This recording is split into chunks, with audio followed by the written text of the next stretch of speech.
sakoyona yeti ele pato yuto na ihon. Kuola peiti, kuola pella nohon eiu.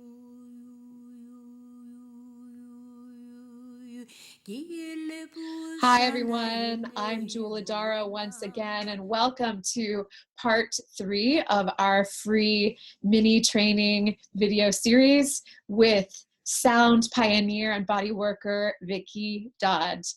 Vicki and I will be offering a course starting in April, which is called Sounding the Light and Shadow, Cultivating Self-Love in Times of Change. Welcome back again, Vicki.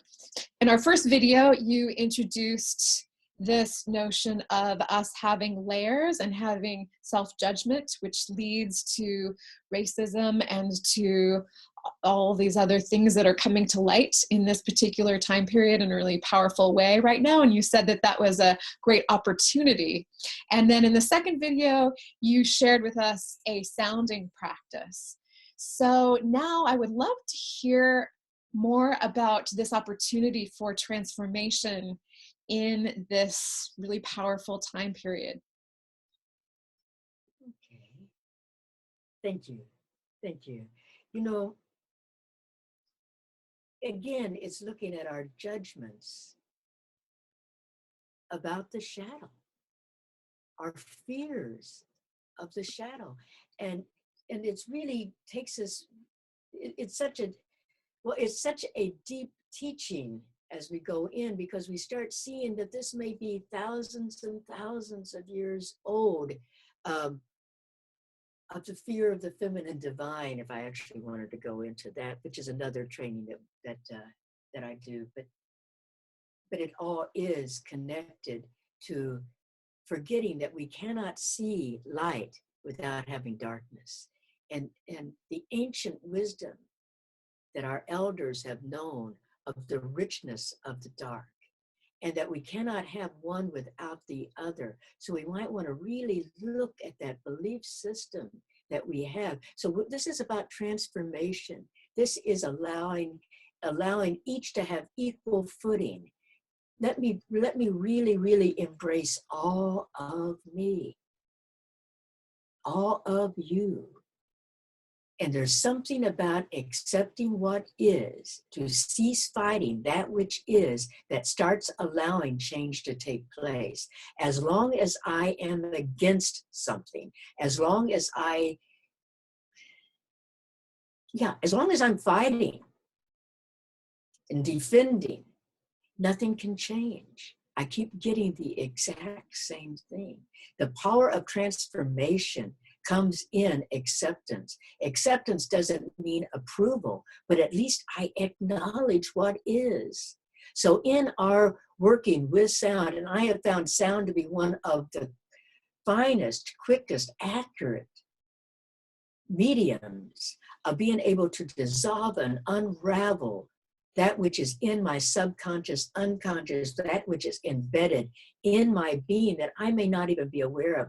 I do not need to analyze it. I probably already have many times, but now I'm needing to really unravel, dissolve it, let it be returned and restored to its essence, which I actually think is light and love. And liquid. Because this that is held in the body starts becoming coagulated, crystallized, and starts being dense. It creates a density in my form.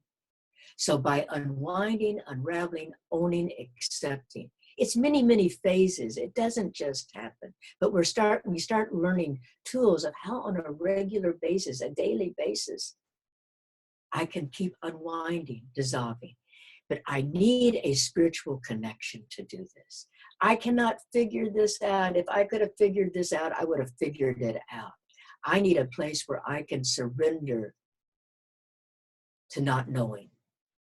And so that's what we'll be working with as well, is how do I not know? Can I get willing to not know? Can I get willing to be teachable? Can I get willing to change my mind Am I willing to be well instead of being right?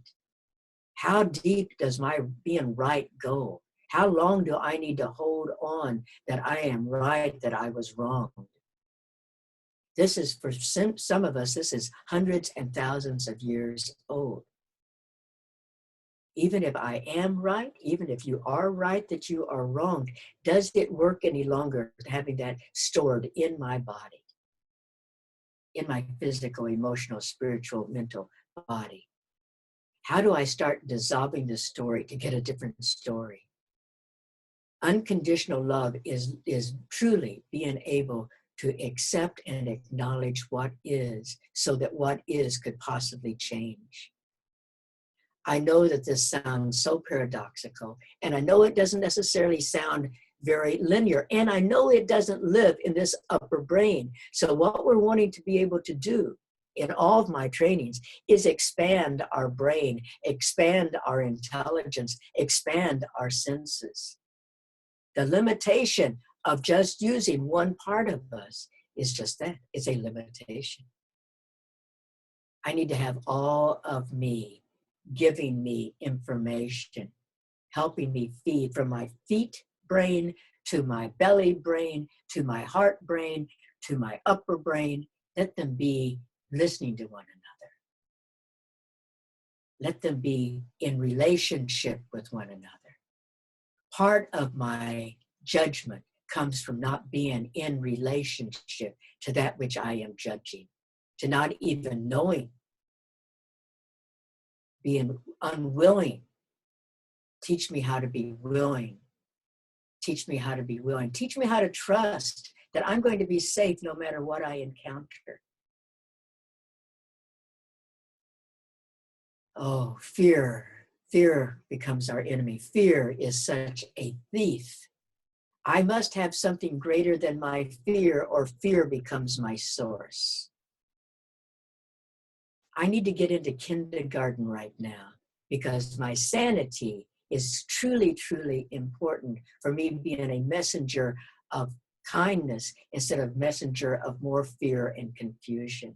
So this is what my interest is right now. It is not about denial. It is not about not knowing. But it is about still, how do I practice kindness? How do I practice love? How do I practice unconditional love and kindness and compassion?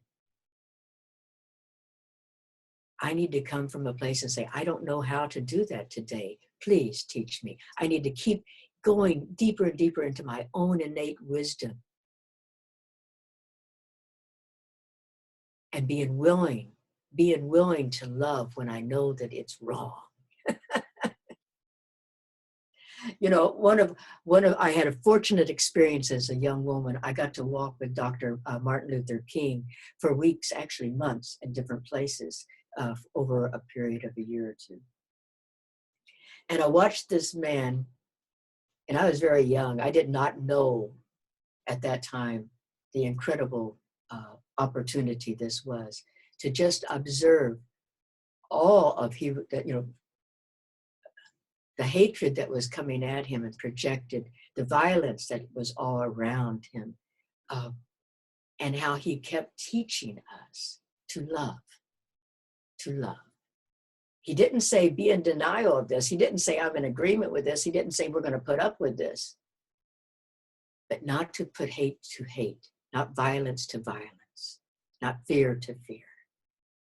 And he was doing his inner work and his outer work, just as he had learned from his mentors, and that his mentors had learned from their mentors. I think those old ancient teachings are still the path to walk. And I think it is a challenging path to walk, but I think it's the only one that really feeds that which we're so hungry for.